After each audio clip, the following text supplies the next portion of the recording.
मेरे प्यारे देशवासियों, नमस्कार। आज फिर एक बार मन की बात के माध्यम से आप सभी कोटि-कोटि मेरे परिवारजनों से मिलने का अवसर मिला है। मन की बात में आप सबका स्वागत है। कुछ दिन पहले देश ने एक ऐसी उपलब्धि हासिल की है जो हम सभी को प्रेरणा देती है। भारत के सामर्थ्य के प्रति एक नया विश्वास जगाती है। आप लोग क्रिकेट के मैदान पर टीम इंडिया के किसी बैट्समैन की सेंचुरी सुनकर खुश होते होंगे, लेकिन भारत ने एक और मैदान में सेंचुरी लगाई है और वो बहुत विशेष है। इस महीने 5 तारीख को देश में यूनिकॉर्न की संख्या 100 के आंकड़े तक पहुंच गई है। और आपको तो पता ही है, एक यूनिकॉर्न यानी कम से कम 7,500 करोड़ रुपए का स्टार्टअप। इन यूनिकॉर्न्स का कुल वैल्यूएशन $330 बिलियन यानी 25 लाख करोड़ रुपयों से भी ज्यादा है। निश्चित रूप से ये बात हर भारतीय के लिए गर्व करने वाली बात है। आपको यह जानकर भी हैरानी होगी कि हमारे कुल यूनिकॉर्न में से 44 पिछले साल बने थे। इतना ही नहीं, इस वर्ष के 3-4 महीने में ही 14 और नए यूनिकॉर्न बन गए। इसका मतलब यह हुआ कि ग्लोबल पैंडेमिक के इस दौर में भी हमारे स्टार्टअप्स वेल्थ और वैल्यू क्रिएट करते रहे। इंडियन यूनिकॉर्न्स का average annual growth rate USA, UK और अन्य कई देशों से भी ज्यादा है। एनालिस्ट का तो ये भी कहना है कि आने वाले वर्षों में इस संख्या में तेज उछाल देखने को मिलेगी। एक अच्छी बात ये भी है कि हमारे यूनिकॉर्न्स डाइवर्सिफाइंग है। ये e commerce, fintech, edtech, biotech जैसे कई क्षेत्रों में काम कर रहे हैं। एक और बात जिसे मैं ज्यादा अहम मानता हूं, वो ये है कि स्टार्टअप्स की दुनिया न्यू इंडिया की स्पिरिट को रिफ्लेक्ट कर रही है। आज भारत का स्टार्टअप इकोसिस्टम सिर्फ बड़े शहरों तक ही सीमित नहीं है। छोटे छोटे शहरों और कस्बों से भी एंटरप्रेन्योर सामने आ रहे हैं। इससे पता चलता है कि भारत में जिसके पास इनोवेटिव आइडिया है, वो वेल्थ क्रिएट कर सकता है। साथियों, देश की इस सफलता के पीछे देश की युवा शक्ति, देश के टैलेंट और सरकार सभी मिलकर के प्रयास कर रहे हैं। हर किसी का योगदान है। लेकिन इसमें एक और बात महत्वपूर्ण है, वो है स्टार्टअप वर्ल्ड में राइट मेंटरिंग यानी सही मार्गदर्शन। एक अच्छा मेंटर स्टार्टअप को नई ऊंचाइयों तक ले जा सकता है। वह फाउंडर्स को राइट डिसीजन के लिए हर तरह से गाइड कर सकता है। मुझे इस बात का गर्व है कि भारत में ऐसे बहुत से मेंटर्स हैं जिन्होंने स्टार्टअप्स को आगे बढ़ाने के लिए खुद को समर्पित कर दिया है। श्रीधर वेम्बू जी को हाल ही में पद्म सम्मान मिला है। वह खुद एक सफल एंटरप्रेन्योर है, लेकिन अब उन्होंने दूसरे एंटरप्रेन्योर को ग्रूम करने का भी बीड़ा उठाया है। श्रीधर जी ने अपना काम ग्रामीण इलाके से शुरू किया है। वे ग्रामीण युवाओं को गांव में ही रहकर इस क्षेत्र में कुछ करने के लिए प्रोत्साहित कर रहे हैं। हमारे यहाँ मदन पड़ाकी जैसे लोग भी हैं जिन्होंने रूरल एंटरप्रेन्योर्स को बढ़ावा देने के लिए 2014 में वन ब्रिज नाम का प्लेटफॉर्म बनाया था। आज वन ब्रिज दक्षिण और पूर्वी भारत के 75 से अधिक जिलों में मौजूद है। इससे जुड़े 9,000 से अधिक रूरल एंटरप्रेन्योर्स ग्रामीण उपभोक्ताओं को अपनी सेवाएं उपलब्ध करा रहे हैं। मीरा शेनॉय जी भी ऐसी ही एक मिसाल है। वो रूरल, ट्राइबल और डिसेबल यूथ के लिए मार्केट लिंक स्किल ट्रेनिंग के क्षेत्र में उल्लेखनीय कार्य कर रही है। मैंने यहाँ तो कुछ ही नाम लिए हैं, लेकिन आज हमारे बीच मेंटर्स की कमी नहीं है। हमारे लिए यह बहुत प्रसन्नता की बात है कि स्टार्टअप्स के लिए आज देश में एक पूरा सपोर्ट सिस्टम तैयार हो रहा है। मुझे विश्वास है कि आने वाले समय में हमें भारत के स्टार्टअप वर्ल्ड के प्रगति की नई उड़ान देखने को मिलेगी। साथियों, कुछ दिनों पहले मुझे एक ऐसी इंटरेस्टिंग और अट्रैक्टिव चीज मिली जिसमें देशवासियों की क्रिएटिविटी और उनके आर्टिस्टिक टैलेंट का रंग भरा है। एक उपहार है जिसे तमिलनाडु के तंजावुर के एक सेल्फ हेल्प ग्रुप ने मुझे भेजा है। इस उपहार में भारतीयता की सुगंध है और मातृशक्ति के आशीर्वाद। मुझ पर उनके स्नेह की भी झलक है। यह एक स्पेशल तंजावुर डॉल है जिसे जीआई टैग भी मिला हुआ है। मैं तंजावुर सेल्फ हेल्प ग्रुप को विशेष धन्यवाद देता हूं कि उन्होंने मुझे स्थानीय संस्कृति में रचे बसे इस उपहार को भेजा।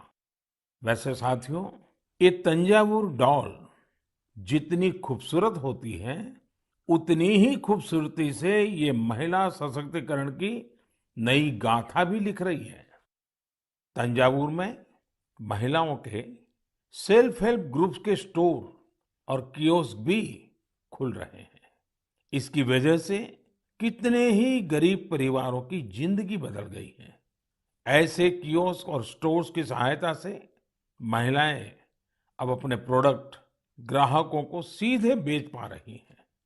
इस पहल को तारगईगल कई विनयी पोरुत्कल वीरप्पनई अंगाड़ी नाम दिया गया है। खास बात यह है कि इस पहल से 22 सेल्फ हेल्प ग्रुप जुड़े हुए हैं। आपको ये भी जानकर अच्छा लगेगा कि महिला सेल्फ हेल्प ग्रुप्स, महिला स्वयं सहायता समूह के ये स्टोर तंजावुर में बहुत ही प्राइम लोकेशन पर खुले हैं। इनकी देखरेख की पूरी जिम्मेदारी भी महिलाएं उठा रही हैं। ये महिला self help group Thanjavur doll और ब्रोंज लैंप जैसे जीआई प्रोडक्ट के अलावा खिलौने, मेट और आर्टिफिशियल ज्वेलरी भी बनाते हैं। ऐसे स्टोर की वजह से जीआई प्रोडक्ट्स के साथ साथ हैंडीक्राफ्ट के प्रोडक्ट की बिक्री में भी काफी तेजी देखने को मिली है। इस मुहिम की वजह से न केवल कारीगरों को बढ़ावा मिला है, बल्कि महिलाओं की आमदनी बढ़ने से उनका सशक्तिकरण भी हो रहा है। मेरा मन की बात के श्रोताओं से भी एक आग्रह है, आप अपने क्षेत्रों में ये पता लगाएं कि कौन से महिला सेल्फ हेल्प ग्रुप काम कर रहे हैं। उनके प्रोडक्ट्स के बारे में भी आप जानकारी जुटाएं और ज्यादा से ज्यादा इन उत्पादों को उपयोग में लाएं। ऐसा करके आप सेल्फ हेल्प ग्रुप की आय बढ़ाने में तो मदद करेंगे ही, आत्मनिर्भर भारत अभियान को भी गति देंगे। साथियों, हमारे देश में कई सारी भाषाओं, लिपियां और बोलियों का समृद्ध खजाना है। अलग अलग क्षेत्रों में अलग अलग पहनावा, खान पान और संस्कृति, ये हमारी पहचान है। ये डाइवर्सिटी, ये विविधता एक राष्ट्र के रूप में हमें अधिक सशक्त करती है और एकजुट रखती है। इसी से जुड़ा एक बेहद प्रेरक उदाहरण है एक बेटी कल्पना का, जिसे मैं आप सभी के साथ साझा करना चाहता हूँ। उनका नाम कल्पना है, लेकिन उनका प्रयास एक भारत श्रेष्ठ भारत की सच्ची भावना से भरा हुआ है। दरअसल कल्पना ने हाल ही में कर्नाटका में अपनी 10वीं की परीक्षा पास की है। लेकिन उनकी सफलता की बेहद खास बात यह है कि कल्पना को कुछ समय पहले तक कन्नड़ा भाषा ही नहीं आती थी। उन्होंने न सिर्फ 3 महीने में कन्नड़ा भाषा सीखी, बल्कि 92 नंबर भी मिला करके दिखाए। आपको ये जानकर हैरानी हो रही होगी, लेकिन ये सच है।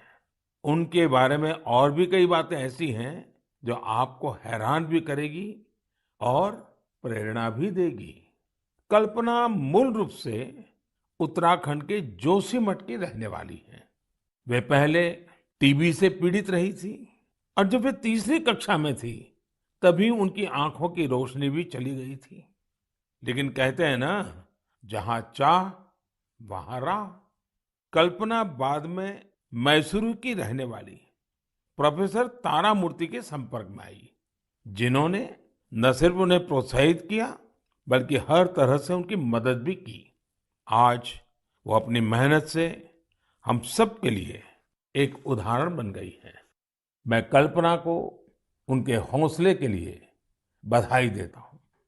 इसी तरह हमारे देश में कई ऐसे लोग भी हैं जो देश की भाषाई विविधता को मजबूत करने का काम कर रहे हैं। ऐसे ही एक साथी हैं पश्चिम बंगाल में पुरुलिया के श्रीपति टूडू जी। टूडू जी पुरुलिया की सिद्धो कानो बिरसा यूनिवर्सिटी में संथाली भाषा के प्रोफेसर हैं। उन्होंने संथाली समाज के लिए उनकी अपनी ओल चिकी लिपि में देश के संविधान की कॉपी तैयार की है। श्रीपति टूडू जी कहते हैं कि हमारा संविधान हमारे देश के हर एक नागरिक को उनके अधिकार और कर्तव्य का बोध कराता है। इसलिए प्रत्येक नागरिक को इससे परिचित होना जरूरी है। इसलिए उन्होंने संथाली समाज के लिए उनकी अपनी लिपि में संविधान की कॉपी तैयार करके भेंट सौगात के रूप में दी है। मैं श्रीपति जी की सोच और उनके प्रयासों की सराहना करता हूँ। ये एक भारत श्रेष्ठ भारत की भावना का जीवंत उदाहरण है। इस भावना को आगे बढ़ाने वाले ऐसे बहुत से प्रयासों के बारे में आपको एक भारत श्रेष्ठ भारत की वेबसाइट पर भी जानकारी मिलेगी। यहाँ आपको खान पान, कला, संस्कृति, पर्यटन समेत ऐसे कई विषयों पर एक्टिविटीज के बारे में पता चलेगा। आप इन एक्टिविटीज में हिस्सा भी ले सकते हैं। इससे आपको अपने देश के बारे में जानकारी भी मिलेगी और आप देश की विविधता को महसूस भी करेंगे। मेरे प्यारे देशवासियों, इस समय हमारे देश में उत्तराखंड के 4 धाम की पवित्र यात्रा चल रही है। 4 धाम और खासकर केदारनाथ में हर दिन हजारों की संख्या में श्रद्धालु वहां पहुंच रहे हैं। लोग अपनी 4 धाम यात्रा के सुखद अनुभव शेयर कर रहे हैं। लेकिन मैंने ये भी देखा कि श्रद्धालु केदारनाथ में कुछ यात्रियों द्वारा फैलाई जा रही गंदगी की वजह से बहुत दुखी भी है। सोशल मीडिया पर भी कई लोगों ने अपनी बात रखी है। हम पवित्र यात्रा में जाएं और वहां गंदगी का ढेर हो, ये ठीक नहीं। लेकिन साथियों, इन शिकायतों के बीच कई अच्छी तस्वीरें भी देखने को मिल रही हैं। जहां श्रद्धा है, वहां सृजन और सकारात्मकता भी है। कई श्रद्धालु ऐसे भी हैं जो बाबा केदार के धाम में दर्शन पूजन के साथ साथ स्वच्छता की साधना भी कर रहे हैं। कोई अपने ठहरने के स्थान के पास सफाई कर रहा है, तो कोई यात्रा मार्ग से कूड़ा कचरा साफ कर रहा है। स्वच्छ भारत अभियान की टीम के साथ मिलकर कई संस्थाएं और स्वयंसेवी संगठन भी वहां काम कर रहे हैं। साथियों, हमारे यहाँ जैसे तीर्थ यात्रा का महत्व होता है, वैसे ही तीर्थ सेवा का भी महत्व बताया गया है। और मैं तो ये भी कहूंगा, तीर्थ सेवा के बिना तीर्थ यात्रा भी अधूरी है। देवभूमि उत्तराखंड में से कितने ही लोग हैं जो स्वच्छता और सेवा की इस साधना में लगे हुए हैं। रुद्रप्रयाग के रहने वाले श्रीमान मनोज बेंजवाल जी से भी आपको बहुत प्रेरणा मिलेगी। मनोज जी ने पिछले 25 वर्षों से पर्यावरण की देखरेख का बीड़ा उठा रखा है। वो स्वच्छता की मुहिम चलाने के साथ ही पवित्र स्थलों को प्लास्टिक मुक्त करने में भी जुटे रहते हैं। वहीं गुप्त काशी में रहने वाले सुरेंद्र बगवाड़ी जी ने भी स्वच्छता को अपना जीवन मंत्र बना लिया है। वो गुप्त काशी में नियमित रूप से सफाई कार्यक्रम चलाते हैं और मुझे पता चला है कि इस अभियान का नाम भी उन्होंने मन की बात रख लिया है। ऐसे ही देवर गांव की चंपा देवी जी पिछले 3 साल से अपने गांव की महिलाओं को कूड़ा प्रबंधन यानी वेस्ट मैनेजमेंट सिखा रही है। चंपा जी ने सैकड़ों पेड़ भी लगाए हैं और उन्होंने अपने परिश्रम से एक हरा भरा वन तैयार कर दिया है। साथियों, ऐसे ही लोगों के प्रयासों से देवभूमि और तीर्थों की वो दैवीय अनुभूति बनी हुई है, जिसे अनुभव करने के लिए हम वहां जाते हैं। इस देवत्व और आध्यात्मिकता को बनाए रखने की जिम्मेदारी हमारी भी तो है। अभी हमारे देश में चार धाम यात्रा के साथ साथ आने वाले समय में अमरनाथ यात्रा, पंढरपुर यात्रा और जगन्नाथ यात्रा जैसी कई यात्राएं होगी। सावन मास में तो शायद हर गांव में कोई न कोई मेला लगता है। साथियों, हम जहां कहीं भी जाए, इन तीर्थ क्षेत्रों की गरिमा बनी रहे, शुचिता, साफ सफाई, एक पवित्र वातावरण, हमें इसे कभी नहीं भूलना है। उसे जरूर बनाए रखें और इसलिए जरूरी है कि हम स्वच्छता के संकल्प को याद रखें। कुछ दिन बाद ही 5 जून को विश्व पर्यावरण दिवस के रूप में मनाता है। पर्यावरण को लेकर हमें अपने आसपास की सकारात्मक अभियान चलाने चाहिए और ये निरंतर करने वाला काम है। आप इस बार सबको साथ जोड़कर स्वच्छता और वृक्षारोपण के लिए कुछ प्रयास जरूर करें। आप खुद भी पेड़ लगाइए और दूसरों को भी प्रेरित करिए। मेरे प्यारे देशवासियों, अगले महीने 21 जून को हम 8वां अंतर्राष्ट्रीय योग दिवस मनाने वाले हैं। इस बार योग दिवस की थीम है योगा फॉर ह्यूमैनिटी। मैं आप सभी से योग दिवस को बहुत ही उत्साह के साथ मनाने का आग्रह करूंगा। हाँ, कोरोना से जुड़ी जरूरी सावधानियां भी बरतें। वैसे अब तो पूरी दुनिया में कोरोना को लेकर हालात पहले से कुछ बेहतर लग रहे हैं। अधिक से अधिक वैक्सीनेशन कवरेज की वजह से अब लोग पहले से कहीं ज्यादा बाहर भी निकल रहे हैं। इसलिए पूरी दुनिया में योग दिवस को लेकर काफी तैयारियां भी देखने को मिल रही हैं। कोरोना महामारी ने हम सभी को ये एहसास भी कराया है कि हमारे जीवन में स्वास्थ्य का कितना अधिक महत्व है और योग इसमें कितना बड़ा माध्यम है। लोग ये महसूस कर रहे हैं कि योग से फिजिकल, स्पिरिचुअल और इंटेलेक्चुअल वेलबीइंग को भी कितना बढ़ावा मिलता है। विश्व के टॉप बिजनेस पर्सन से लेकर फिल्म और स्पोर्ट्स पर्सनालिटीज तक, स्टूडेंट से लेकर सामान्य मानवी तक, सभी योग को अपने जीवन का अभिन्न अंग बना रहे हैं। मुझे पूरा विश्वास है कि दुनिया भर में योग की बढ़ती लोकप्रियता को देखकर आप सभी को बहुत अच्छा लगता होगा। साथियों, इस बार देश विदेश में योग दिवस पर होने वाले कुछ बेहद इनोवेटिव उदाहरणों के बारे में मुझे जानकारी मिली है। इन्हीं में से एक है गार्डियन रिंग। एक बड़ा ही यूनिक प्रोग्राम होगा। इसमें मूवमेंट ऑफ सन को सेलिब्रेट किया जाएगा। यानी सूरज जैसे जैसे यात्रा करेगा, धरती के अलग अलग हिस्सों से हम योग के जरिए उसका स्वागत करेंगे। अलग अलग देशों में इंडियन मिशंस वहां के लोकल टाइम के मुताबिक सूर्योदय के समय योग कार्यक्रम आयोजित करेंगे। एक देश के बाद दूसरे देश से कार्यक्रम शुरू होगा। पूरब से पश्चिम तक निरंतर यात्रा चलती रहेगी। फिर ऐसे ही ये आगे बढ़ता रहेगा। इन कार्यक्रमों की स्ट्रीमिंग भी इसी तरह एक के बाद एक जुड़ती जाएगी। यानी ये एक तरह का रिले योगा स्ट्रीमिंग इवेंट होगा। आप भी इसे जरूर देखिएगा। साथियों, हमारे देश में इस बार अमृत महोत्सव को ध्यान में रखते हुए देश के 75 प्रमुख स्थानों पर भी अंतर्राष्ट्रीय योग दिवस का आयोजन होगा। इस अवसर पर कई संगठन और देशवासी ने अपने अपने स्तर पर अपने अपने क्षेत्र की खास जगहों पर कुछ न कुछ इनोवेटिव करने की तैयारी कर रहे हैं।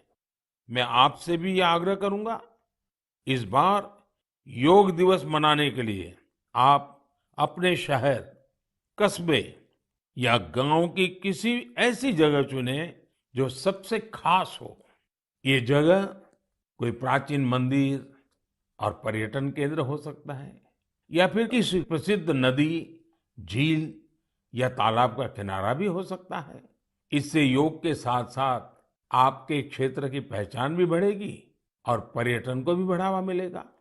इस समय योग दिवस को लेकर 100 डे काउंटडाउन भी जारी है, या यूं कहें कि निजी और सामाजिक प्रयासों से जुड़े कार्यक्रम 3 महीने पहले ही शुरू हो चुके हैं।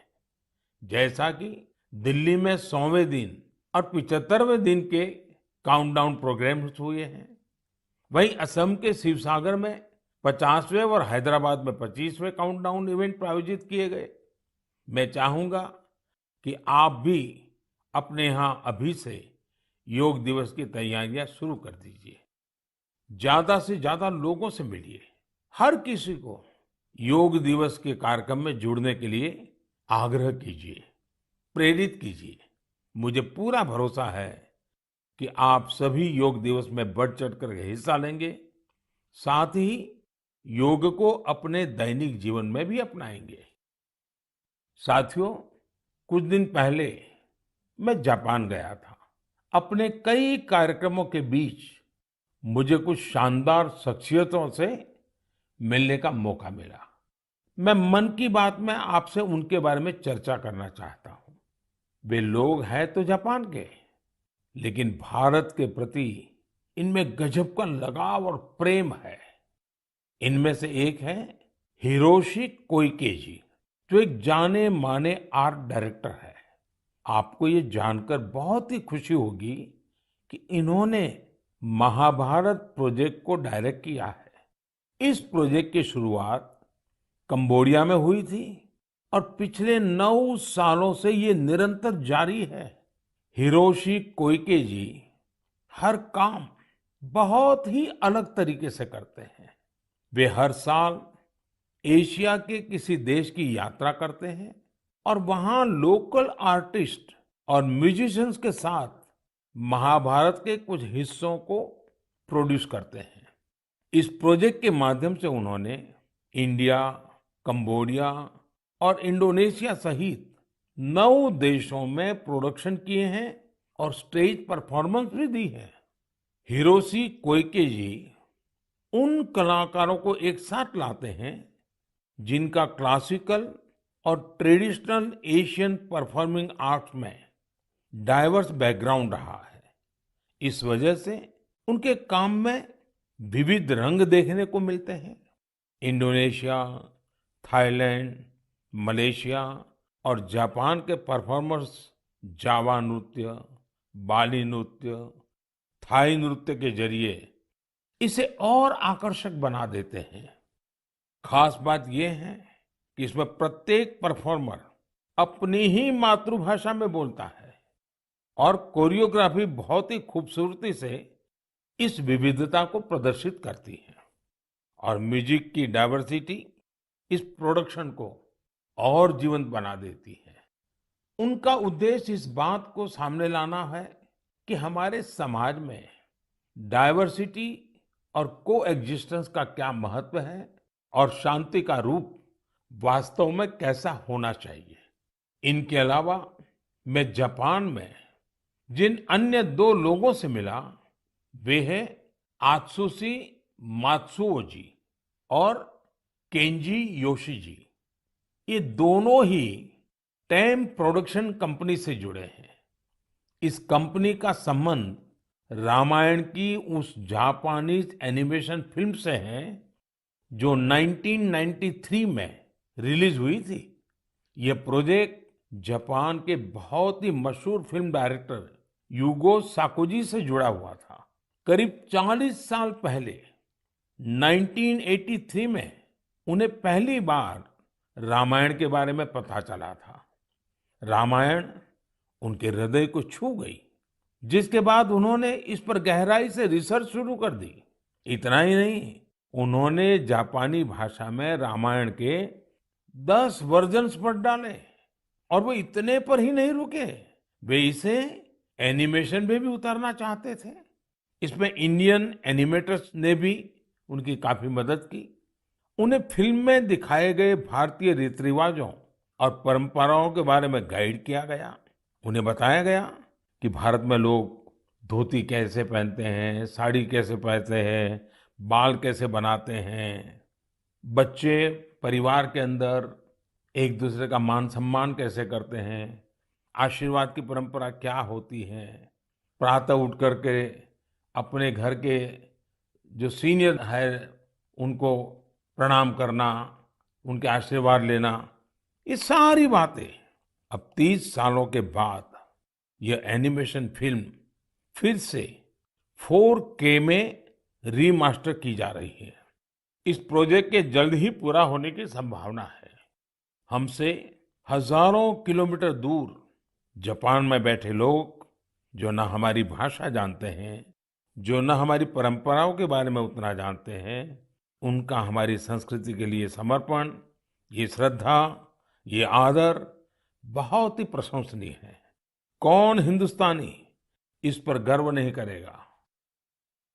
मेरे प्यारे देशवासियों, स्व से ऊपर उठकर समाज की सेवा का मंत्र, सेल्फ फॉर सोसाइटी का मंत्र हमारे संस्कारों का हिस्सा है। हमारे देश में अनगिनत लोग इस मंत्र को अपना जीवन ध्येय बनाए हुए हैं। मुझे आंध्र प्रदेश में मरकापुरम में रहने वाले एक साथी राम भूपाल रेड्डी जी के बारे में जानकारी मिली।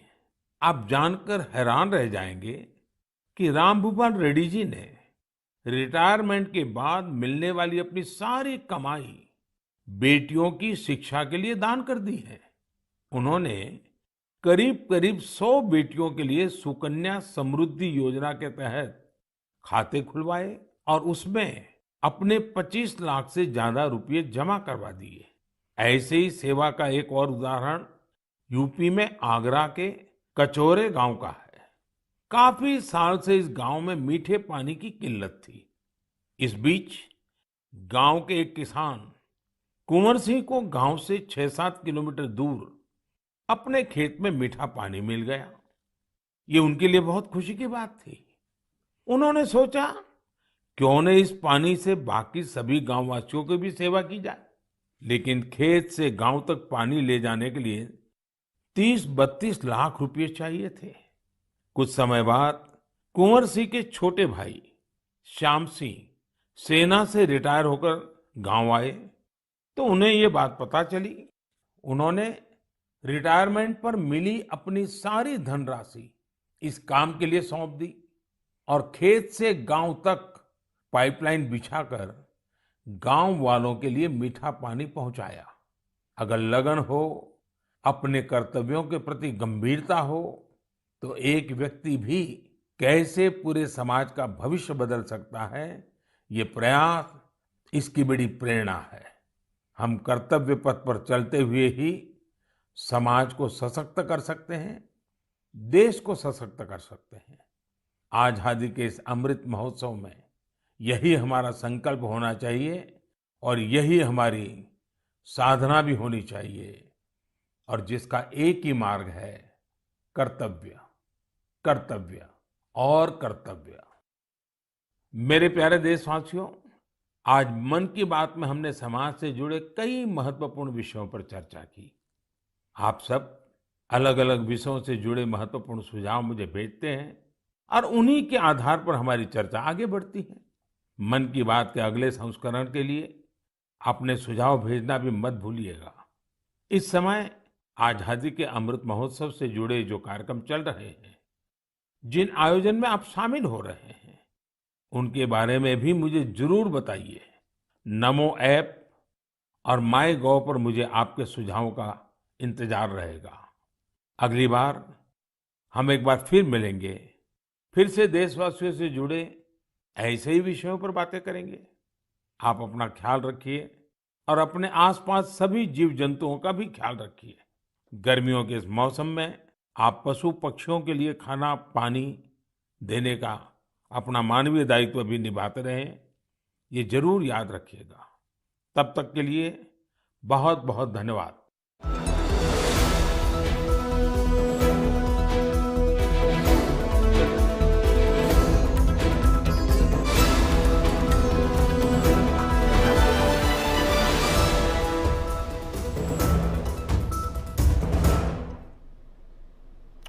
तो अभी आप सुन रहे थे प्रधानमंत्री का रेडियो कार्यक्रम मन की बात। इस कार्यक्रम में प्रधानमंत्री ने काफ़ी महत्वपूर्ण बातें कही हैं। प्रधानमंत्री ने भारत में किस तरह से यूनिकॉर्न और स्टार्टअप की जो जर्नी है वो किस तरह से चल रही है उस पर अपने विचार रखे हैं। प्रधानमंत्री ने कहा कि इसी महीने की 5 तारीख को देश में यूनिकॉर्न की संख्या 100 के आंकड़े तक पहुंच गई है और साथ ही साथ स्टार्टअप को लेकर के उन्होंने अपनी बात रखी है। उन्होंने कहा कि स्टार्टअप्स की दुनिया